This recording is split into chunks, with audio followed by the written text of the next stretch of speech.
I have completed 15 days of Speak Up Challenge and I'm very, very proud of myself and I'm very, very happy also.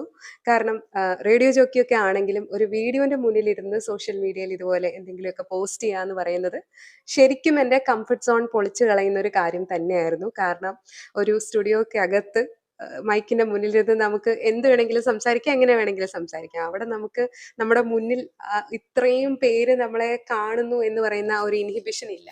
ആ ഒരു inhibition ഇല്ലാതെയാണ് നമ്മളവിടെ സംസാരിക്കുന്നത്. പക്ഷെ ഇവിടെ ശരിക്കും ആ ഒരു ഫിയർ നമ്മുടെ ഉള്ളിലുണ്ട്. കാരണം നമ്മളെ ആരൊക്കെ എവിടെ ഇരുന്നും കാണുന്നു, കേൾക്കുന്നു, അവരത് എങ്ങനെ എടുക്കുന്നു എന്നുള്ള ചിന്ത നമ്മുടെ മനസ്സിലിങ്ങനെ നിരന്തരം വന്നുകൊണ്ടിരിക്കും. ശരിക്കും നമ്മുടെ കംഫർട്ട് സോൺ ബ്രേക്ക് ചെയ്യുമ്പോൾ നമ്മളൊരു ഫിയർ സോണിൽ എത്തുന്നു പറയില്ലേ, ആ ഫിയർ സോണിലായിരുന്നു ഞാൻ.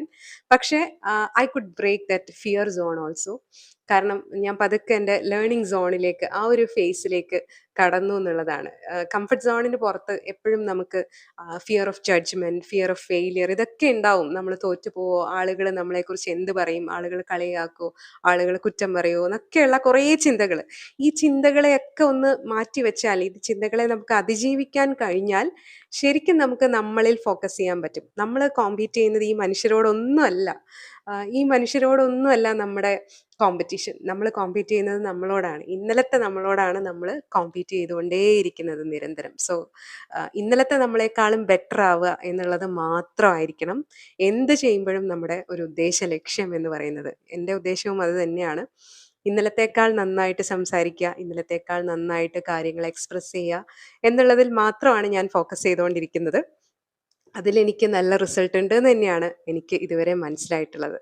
എന്തായാലും അത് തീർച്ചയായിട്ടും ഒരു കോണ്ടന്റ് ക്രിയേഷൻ ഒക്കെയാണ് നിങ്ങൾ ലക്ഷ്യം വെക്കുന്നതെങ്കിൽ നിങ്ങൾക്കത് വളരെയധികം ഉപകാരപ്രദമായിരിക്കും. ഇനിയിപ്പം ഇതല്ല, ഏതൊരു മേഖലയിലേക്ക് കടക്കുമ്പോഴും നമ്മുടെ കമ്മ്യൂണിക്കേഷൻ സ്കിൽസ് എന്ന് പറയുന്നത് നമ്മുടെ ഏറ്റവും മൂർച്ചയേറിയ ആയുധങ്ങളാണ്. അപ്പോൾ ആ ആയുധം ഏറ്റവും മൂർച്ച കൂട്ടി എപ്പോഴും കയ്യിൽ സൂക്ഷിക്കുക. കാരണം അത് ഉണ്ടെങ്കിൽ മാത്രമേ നമുക്ക് നമ്മുടെ ജീവിതത്തിൽ ഒരു ഉയർച്ച അല്ലെങ്കിൽ ഒരു വളർച്ച എന്ന് പറയുന്നത് പോസിബിൾ ആവുള്ളൂ.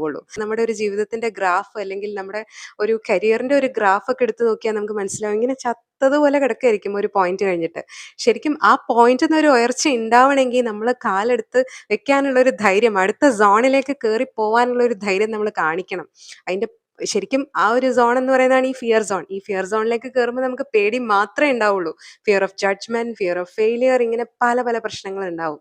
പക്ഷേ ആ ഫിയർ സോണിൽ നിന്ന് കാര്യങ്ങളൊക്കെ ഒന്ന് ഒബ്സർവ് ചെയ്ത് അനലൈസ് ചെയ്ത് പഠിച്ച് നമ്മൾ ആ പേടി ഒന്ന് അതിജീവിച്ച് കഴിഞ്ഞാൽ പിന്നെ നമ്മളൊരു ലേണിംഗ് സോണിലെത്തും.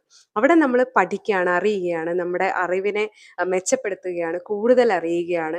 ആ അറിവ്